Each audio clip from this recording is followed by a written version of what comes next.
The human envoy had never expected diplomacy to feel like being trapped in a cosmic funhouse. The grand chamber of the Galactic Summit was a spectacle that could make a black hole feel claustrophobic. Towering walls shimmered with flowing lights, echoing the suns of a dozen star systems. Each color shift carried meaning in some alien language the envoy could only hope his translator would eventually approximate. He fidgeted with the strap of his uniform, which had been tailored for a human sense of modesty, but was apparently all wrong for the interstellar elite. A robotic usher trundled by, misfiring confetti at a group of serpentine delegates who hissed in outrage, their scales glowing in embarrassment. The envoy smiled awkwardly and muttered something in his earpiece that was supposed to be a polite greeting. The translator sputtered and caught fire briefly, emitting a whiff of burnt ozone. "Excellent," the envoy whispered, waving his hands in the universal gesture for "totally fine." And several delegates turned their many eyes toward him, some blinking in confusion, others clearly amused. Everywhere he looked, the summit buzzed with life forms that seemed to have stepped straight out of a science fiction story, but in full, three-dimensional, smell-included reality. There were beings whose bodies shimmered like liquid crystal, undulating slightly as if they were perpetually in water. Insectoid delegates who clicked their mandibles in a rhythm that might have been music or a threat. And ethereal entities that floated above the floor, leaving trails of stardust in their wake. The human tried to take notes, but realized the pen he carried melted halfway through the first sentence on contact with the ambient radiation fields. He sighed. Interstellar summits were supposed to be about treaties and alliances, not about survival against office supplies. Amid this chaos, the Queen arrived. She entered without fanfare, yet her presence caused a subtle recalibration of the room's gravitational fields. Her long ears swept gracefully behind her, brushing air that seemed to vibrate with reverence. Her eyes contained galaxies, stars, and nebulae reflected in depths the envoy couldn't begin to understand. Even more unnerving, she smiled, not coldly, not formally, but with the sort of amused patience that humans usually only encountered in cats or extremely smug toddlers. The envoy's stomach gave a nervous flip. He tried to bow, or wave, or both simultaneously. It came out as a kind of awkward human pretzel gesture. The Queen tilted her head slightly, which might have been curiosity or mild judgment. It was hard to tell. A hovering tea tray nearby trembled and spilled glowing liquid over a minor dignitary from the Andromeda sector. There were a few gasps. The human bit back a laugh, which did not escape his translator. Some beings took it as a personal insult. Others laughed along. The envoy prayed no one recorded it. Negotiations began, as they inevitably did, with a flurry of posturing, subtle threats, and cryptic jokes about each other's homeworlds. The human translator flared and sputtered at every complex word, occasionally vomiting literal sparks into the air. He offered small apologies, which only made things worse. Then he tried humor. A quip about tentacle fashion gone wrong, which accidentally sparked a debate about tentacle ethics that lasted 20 minutes. The human scribbled frantic notes, mentally asking whether galactic diplomacy always involved so many exclamations and holographic displays of irritation. As the room shifted like a tide of alien politics, the Queen remained perfectly still, observing, her long ears twitching slightly at the human's every misstep. Then, without warning, she raised her hand. It was slow, deliberate, and somehow graceful enough to make gravity pause. Her fingers extended like the tendrils of a nebula reaching across space, and the human felt the room's attention collapse inward. "That one belongs to me," she said, voice rippling across the minds of every delegate present, from the humblest energy being to the grandest warlord. The chamber froze. Every translator device, every conscious mind, transmitted her words. Ships in orbit, colonies on distant moons, and even the gossiping AI of a nearby starliner picked up the declaration. The human stared, slack-jawed, utterly incapable of processing what just happened. His immediate instinct was to raise his hand in protest, but somehow this felt wrong, terrifyingly wrong, and absurdly, humorously wrong all at once. Chaos followed immediately. Robotic scribes tried to record the moment and fell into each other, creating a domino effect of blinking lights. A few insectoid delegates collided midair, their mandibles clicking in panic. Holographic maps of galactic borders glitched into psychedelic patterns. Somewhere, a small alien child, probably a descendant of a warlord, sent a miniature drone buzzing around the human's head, recording every expression. The envoy, pinned by the weight of the Queen's claim, tried a joke about universal property rights. He thought it was funny. Others did not. A minor explosion of colorful particles reminded him that humor was always subjective in multi-species negotiations. By the end of the day, the human stood on the balcony overlooking the summit hall, watching delegates scurry in incomprehensible patterns, tea trays being rebalanced, and a small dragon-like hologram the Queen had conjured chasing a flustered robot. He realized the absurdity of his predicament. A single statement by an alien queen had frozen the galaxy's politics and potentially bound his fate to hers. Somehow, between laughter and panic, fear and wonder, he understood that nothing about this summit, or the galaxy, would ever be the same. And somewhere deep in the distance, a minor Andromedan bureaucrat muttered, "I told them we should have stuck with email." The morning after the Queen's proclamation began with an awkward quiet that stretched across the summit like cosmic molasses. Delegates arrived in various states of fluster, confusion, and carefully restrained panic. The human envoy shuffled into the chamber, unsure whether to bow, wave, or crawl on his knees in submission.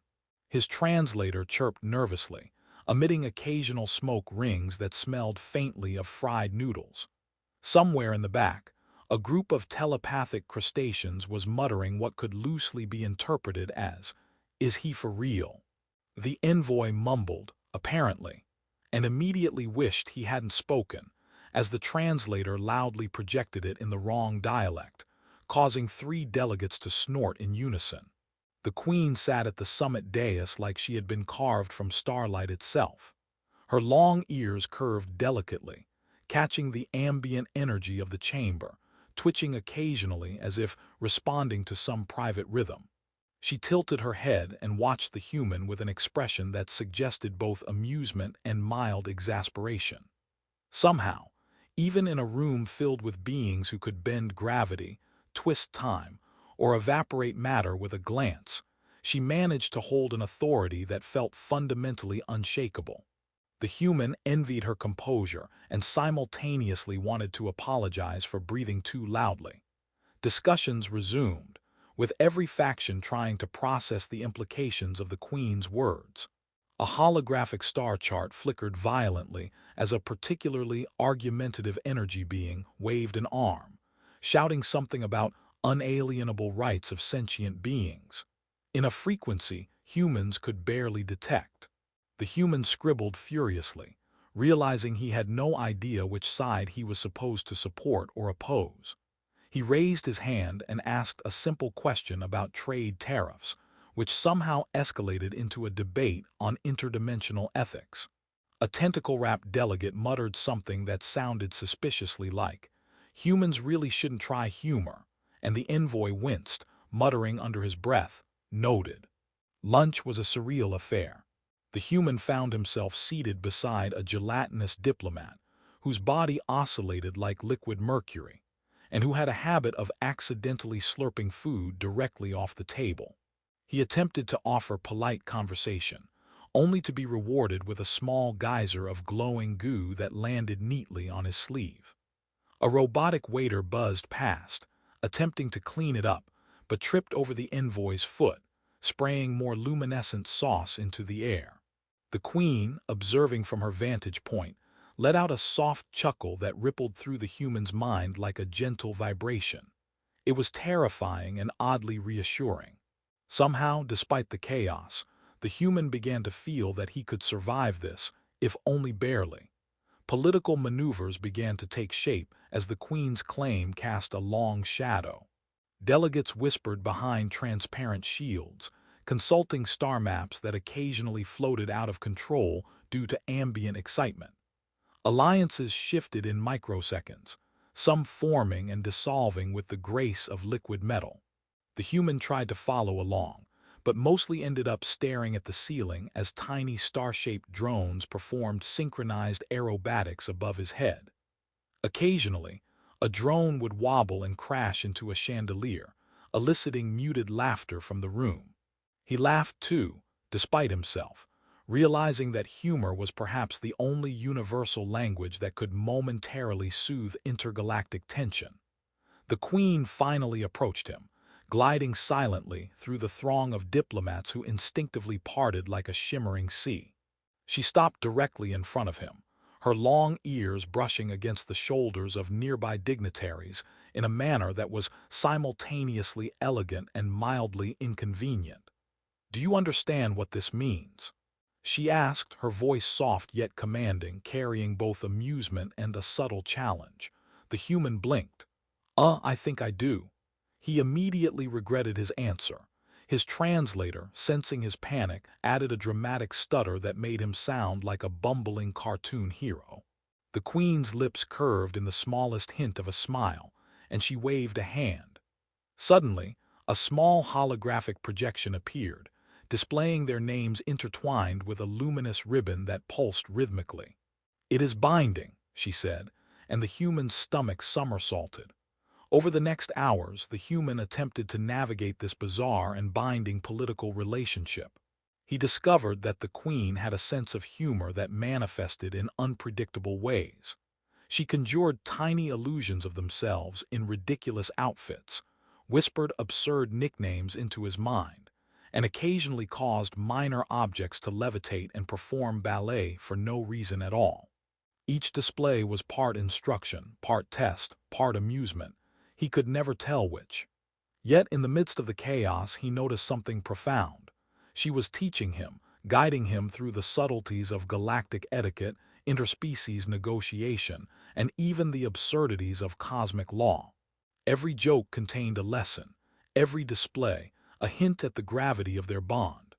By nightfall, the human stood on a balcony overlooking a sprawling city of towers and lights, neon and organic structures entwined in ways that defied both architecture and gravity. The Queen's image lingered in his mind, her eyes reflecting countless stars, long ears swaying as though even the cosmos bent around her. Somewhere in the distance, a robotic cleaner tripped over a stray piece of luminous debris, causing a cascade of minor explosions that sent delegates scurrying, and the human laughed, finally understanding that life in the galaxy was equal parts peril, absurdity, and wonder. He realized that the Queen's claim was not just a challenge, but an invitation to survive, to learn, and perhaps in some unforeseen way to thrive. And yet, even as the night deepened and the city hummed with alien life, the human could not shake a creeping thought. This bond, this claim, was no trivial matter. Every decision he made now would ripple across worlds, stir ancient rivalries, and perhaps even tip the fate of humanity itself. He rubbed his temples, muttered something about needing a vacation, and smiled ruefully at the irony. He was alone, utterly unprepared, and already at the center of a cosmic joke that might just save, or doom, the galaxy. The morning of the third day dawned in a riot of colors that no human sky had ever known. Suns rose in staggered succession, casting overlapping shadows that danced across the summit chamber like living mosaics. The human envoy stumbled into the hall, coffee in hand, or at least something that smelled vaguely like coffee but glowed faintly and occasionally levitated off the cup. He had learned the hard way that attempting caffeine in alien forms could result in spontaneous levitation or temporary luminous skin. Today, however, survival was paramount. He had a plan to appear competent, at least for 5 minutes. The chamber was already buzzing with delegates practicing the subtle art of not staring directly at him while secretly plotting the galaxy's next political earthquake. A winged diplomat tripped over its own appendages and crashed into a floating map display, sending star systems spiraling into each other in an unintended but spectacular demonstration of gravitational mischief. A nearby jelly-like entity giggled, or whatever the equivalent was in its species, and released tiny bubbles that popped in midair, each carrying a different color of light. The human smiled nervously. Somehow he had to appear calm, collected, and vaguely impressive in front of beings who had probably survived supernovae as casual weekend trips. The Queen appeared without warning, gliding from the balcony with the elegance of a ship cutting through zero-gravity waves. Her long ears arched gracefully, flicking like the tails of cosmic serpents, brushing against floating panels and causing minor data streams to tingle. She stopped beside the human and tilted her head, one eyebrow, or the equivalent, he suspected, arching in a way that conveyed amusement, judgment, and a silent, figure this out human. A small holographic dragon appeared, hovering beside her, breathing tiny bursts of harmless plasma that spelled out, "Pay attention." The human chuckled despite himself and ducked reflexively when one burst made a soft sizzling sound near his shoulder. Negotiations resumed, and the human found himself in the middle of a debate about trade routes spanning 5 galaxies, the ethics of energy harvesting from sentient stars, and the surprisingly heated argument over whether or not quantum jokes were culturally insensitive. His translator emitted sparks, fizzed, and finally, after a dramatic puff of smoke, announced the word agreement in 7 different dialects simultaneously, none of which matched what he had actually said. Several delegates blinked, paused mid-gesture, and muttered under their collective breaths. One insectoid aristocrat clicked its mandibles in frustration, and a floating energy being sighed, creating a temporary gravity well that knocked a pile of documents into orbit. The human scribbled notes furiously, half of which were doodles of dragons wearing tiny helmets. By mid-afternoon, the Queen took him aside. "Do you understand the consequences of my claim?" she asked, her voice rippling through his mind with the subtle force of a gravitational wave. The human swallowed, aware that the entire summit seemed to have paused, awaiting his answer. Sort of," he said, realizing instantly how inadequate that sounded. She raised one hand and produced a miniature holographic galaxy that spun lazily between them, tracing the paths of political influence, treaties, and potential disasters. Each twirl and flare of light represented alliances forming or breaking, wars narrowly avoided, and minor bureaucratic catastrophes. "Binding," she said simply, letting the word echo like a soft bell through his mind. The human winced, imagining the paperwork. She smiled and with the faintest gesture conjured a tiny illusion of him dancing across the galaxy map, wearing a ridiculous combination of his uniform and something that resembled a tutu made of starlight.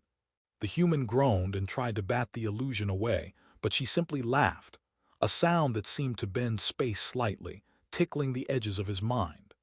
"Learn quickly," she said, and vanished, leaving him with the memory of her eyes, galaxies nested in their depths, long ears swaying like cosmic banners, and the holographic dragon circling his head like a mischievous pet. As the day wore on, he realized that surviving the summit meant mastering a blend of diplomacy, quick thinking, and an absurd tolerance for cosmic humor. Delegates attempted to intimidate him with displays of raw power. A storm of miniature black holes here, a fleeting time loop there, a polite suggestion that perhaps he should recite human history backwards while juggling luminous spheres. He failed spectacularly at all of them, but the Queen's subtle interventions, tiny nudges in conversation, a wink of thought, kept him from embarrassing humanity entirely. Somewhere, a robotic aide fainted in sympathy, creating an impromptu obstacle course of blinking limbs. The human laughed, realizing that chaos might be the closest thing to strategy here. By the time evening fell, he had begun to understand the strange rhythm of their interactions. Her humor was a teaching tool, her patience a shield, and her claims a subtle test of courage. The human stood on the balcony once more, watching ships drift lazily through orbital lanes above the city, their lights casting complex shadows that danced like living constellations. Somewhere, a small group of insected diplomats tried to recreate a famous human ballet, with predictable, slapstick results. The human chuckled, appreciating that in a galaxy teetering on political disaster, laughter, however absurd, was a survival skill. And yet, as he gazed at the endless stars and the distant twinkle of alien metropolises, he could not ignore the weight of the Queen's claim. Each decision he made now had consequences far beyond himself, stretching across cultures, systems, and lifetimes. He rubbed his temples, muttering about intergalactic paperwork, improbable laws, and dancing dragons, and somewhere deep inside, a spark of understanding ignited. Survival would require wit, courage, and an occasional embrace of chaos. The galaxy's rules had changed, and so had he, and somehow, despite the absurdity, he felt alive, ready to navigate the next turn in a game whose stakes were unimaginably high. The summit chamber began the fourth day with a kind of restless anticipation, like a galaxy holding its breath before an unexpected supernova. Delegates arrived, some gliding on anti-gravity platforms, others walking with the elegance of being in. The fifth day began with a peculiar kind of tension that was somehow lighter than yesterday's chaos, though no less unpredictable. The human envoy stumbled into the summit chamber carrying a mug that seemed to vibrate slightly with its own consciousness. He had no idea if it was coffee, tea, or an alien attempt at humor, but it steamed and occasionally winked at him, prompting a nervous chuckle. Delegates of all shapes and phases were already gathered, debating, gesturing, and occasionally producing sparks of energy that hovered in the air like miniature auroras. The human wondered if this was diplomacy or a theatrical performance, and quickly decided it was both.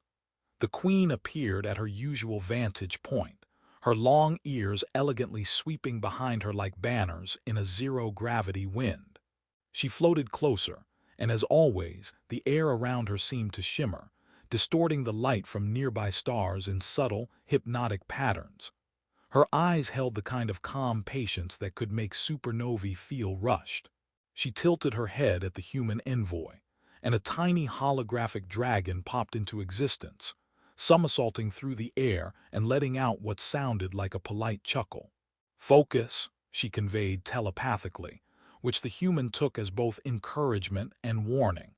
He nodded nervously, gripping his datapad like a lifebuoy in a sea of cosmic absurdity. The negotiations began with a flourish of gestures, lights, and sounds so complex that the human envied the insects, who seemed to understand everything through rhythmic clicking. He scribbled notes furiously, though half of what he wrote looked like doodles of dragons, stars, and improbable symbols that could have been shorthand or an alien language of their own. Somewhere, an energy being hovered upside down while debating trade rights with a gelatinous diplomat who occasionally emitted little bubbles of laughter. The human tried to stay focused, but the spectacle was impossible not to find entertaining. He muttered, "I really hope this counts as professional development," and the translator squawked back, broadcasting it in a dozen dialects, one of which sounded like an amused roar.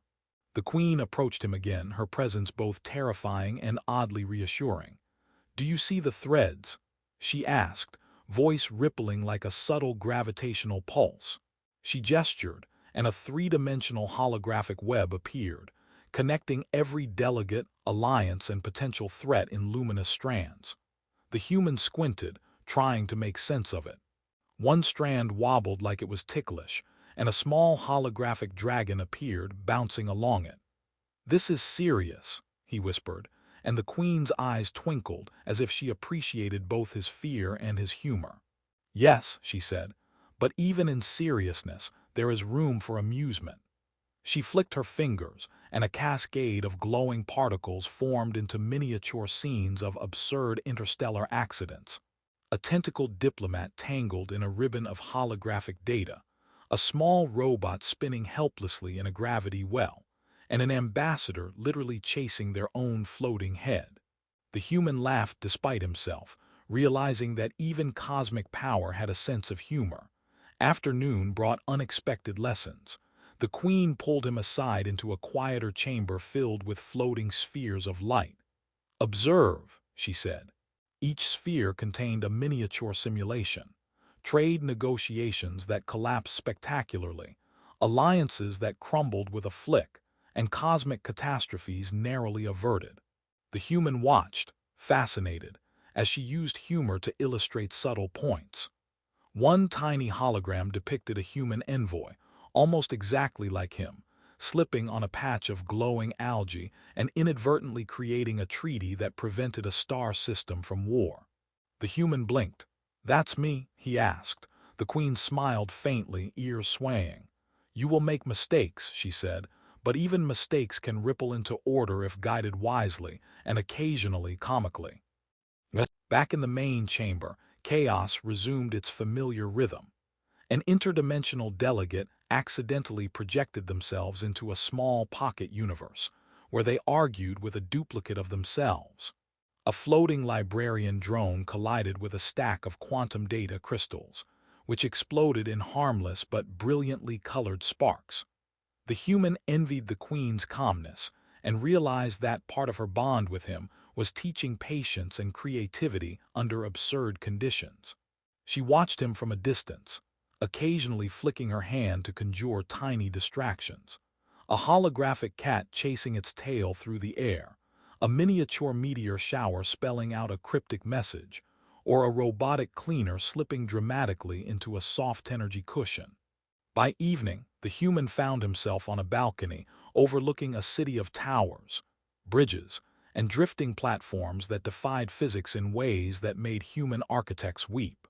The air hummed with alien life, and somewhere far below, a small political faction attempted a synchronized performance involving floating banners, glowing orbs, and a robotic musician who kept spinning out of control. The human chuckled, realizing that even the most serious political players had a penchant for the ridiculous. The queen appeared beside him, her long ears tracing delicate arcs in the ambient light. "Balance," she said, voice soft yet resonant. "Humor tempers tension, insight tempers chaos. Remember both." He nodded, feeling both the weight and the strangely playful nature of his role. And as night spread across alien skies, the human understood that their bond was more than ceremony or law. It was a test, a lesson, and a challenge all at once. Each choice he made now could ripple across civilizations, yet the queen's subtle humor, her patient instruction, and the absurdity of cosmic politics offered him the tools to navigate it. Somewhere a holographic dragon looped past, waving at him as if to say, "Survive, learn, laugh."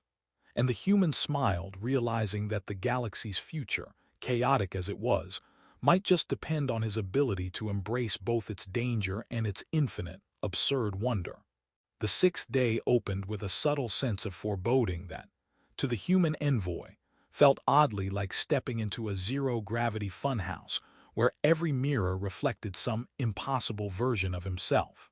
Delegates arrived in their usual flurry of gestures, wings, tentacles, and energy pulses, each radiating subtle political threats disguised as polite greetings. A gelatinous ambassador tried to shake hands, resulting in a brief, sticky incident that left the human with glowing residue on his sleeve. He waved apologetically, earning a polite gurgle of what could have been amusement or a warning. Somewhere overhead, an insectoid delegate attempted aerial acrobatics mid-conversation, narrowly missing a hovering display of treaties, and a collective sigh passed through the room. The queen appeared at her usual point of authority, floating effortlessly above the summit floor. Her long ears swept behind her, brushing against holographic screens and causing them to ripple like water. She glanced at the human, eyes reflecting distant galaxies, and a small holographic dragon twirled playfully around him. "Focus," she telepathically conveyed, which he interpreted as equal parts encouragement, warning, and cosmic scolding. He nodded, clutching his datapad, which had begun to sporadically float in zero-G fashion, occasionally smacking him lightly in the head. The dragon laughed, or at least emitted a series of chirps that sounded suspiciously like laughter. He rubbed his forehead, muttering, "I swear I didn't sign up for this level of chaos." The day's negotiations began with a flourish of lights, colors, and alien noises that no human sense could fully comprehend. Delegates projected miniature stars, rearranged gravity in small pockets of the chamber, and debated with gestures so rapid and intricate that the human envied the insectoid delegate's precision. He attempted to contribute, offering a simple proposal regarding trade corridors, only for his translator to explode into sparks and broadcast his words as a poetic declaration of loyalty and affection. One energy being paused mid-glow, a robotic scribe fainted, and a gelatinous ambassador bobbed awkwardly in confusion. The human sighed, realizing that diplomacy in this galaxy required equal parts wit, humility, and tolerance for absurdity. The queen approached him again, her presence calm yet commanding. "Do you grasp the significance of my claim?" she asked, long ears swaying rhythmically as though syncing with some cosmic cadence. He tried to answer with a careful mixture of tact and humility, but it emerged as a garbled statement about cosmic responsibility and interstellar paperwork. She tilted her head, and a tiny holographic projection of him appeared, dramatically balancing precarious stars on a cosmic seesaw while juggling glowing orbs labeled alliances, betrayals, and protocols. The human groaned, realizing that she was simultaneously teaching, testing, and gently mocking him. Yet in the absurdity, he sensed clarity. This was how she guided those bound to her claim, blending humor with lessons of survival and influence. The afternoon brought a private session in a quiet chamber where floating light spheres displayed simulations of interstellar scenarios. Each sphere contained a miniature galaxy where alliances shifted like tides, wars were narrowly averted, and bureaucratic disasters erupted in spectacular, colorful explosions. The human watched, fascinated, as the queen used humor to illustrate subtle lessons. One projection showed a human envoy slipping on glowing algae and inadvertently brokering peace between two warring species. "Mistakes are inevitable," she said softly, "but they can be instructive if you approach them with awareness and, occasionally, levity." The human nodded, realizing that humor was more than relief. It was a tool, a lens through which to navigate impossible stakes. Back in the main chamber, chaos resumed its gentle, absurd rhythm. Delegates collided mid-gesture, projections of treaties floated into walls and rebounded, and a small robotic musician spun helplessly while attempting to play a tune in 5 keys simultaneously. The human envied the queen's serenity.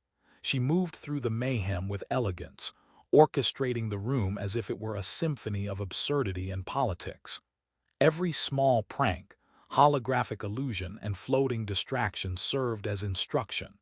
Understand the rules, anticipate the chaos, and act decisively, even when the universe seemed to conspire against reason. Evening fell, casting a violet glow across the cityscape outside the chamber. Towers of glass, spiraling energy platforms, and drifting transport vessels reflected sunlight from distant stars in fractured patterns that dazzled the eyes. The human stood on the balcony, watching as a minor faction performed a synchronized routine involving glowing ribbons and floating holographic animals, resulting in a spectacular collision of color and sound. The queen appeared beside him, long ears swaying gently, eyes glittering with galaxies and faint amusement. "The universe favors adaptability," she said softly, "and those who can find humor even in the gravest moments gain power beyond force." He nodded, understanding the gravity of her words. Survival required mastery of chaos, diplomacy, and perception. As night deepened, the human considered the weight of his position. Each decision, each interaction, and even each laugh or misstep carried ripples across civilizations, threatening or preserving delicate balances. Yet, through the absurdity, through dragons, holographic disasters, and floating debris, he began to comprehend the Queen's intention: to prepare him for choices that could shape entire galaxies. Somewhere above, a holographic dragon twirled in the moonlight, a reminder that even amidst political peril, joy and humor were not luxuries, they were essential. The human inhaled, readying himself for the challenges ahead, knowing that the stakes had never been higher, and that his bond with the Queen would guide, test, and transform him in ways he was only beginning to understand. The final day of the summit began with a quiet intensity that somehow felt lighter than the storm of previous days, as if the galaxy itself was holding its breath in anticipation. The human envoy arrived early, carrying a small mug that had stopped levitating randomly but still hummed faintly, like it was slightly amused at his efforts. Delegates filled the chamber, each a spectacle of alien elegance and eccentricity, but the chaos that had defined the previous days had settled into a rhythm he now began to understand. He walked with more confidence, a subtle awareness of the currents of interstellar politics, and a small grin because, for the first time, he felt capable of surviving this absurd cosmic stage. The Queen appeared, gliding effortlessly into the chamber with the grace of a comet threading through the void. Her long ears arched behind her, sweeping the ambient energy, and her eyes shimmered with distant stars. She stopped near him, and for a moment, time seemed to bend around her presence, the room holding still in recognition of her authority. The tiny holographic dragon appeared, twirling around his head as usual, but this time it dipped in an elegant bow, as if acknowledging his growth. "Are you ready?" she asked, her voice carrying both amusement and gravity. The human nodded, realizing that the question was not just about surviving the summit, but about accepting the consequences of the claim that had bound them since day one. Negotiations began with a precision and subtlety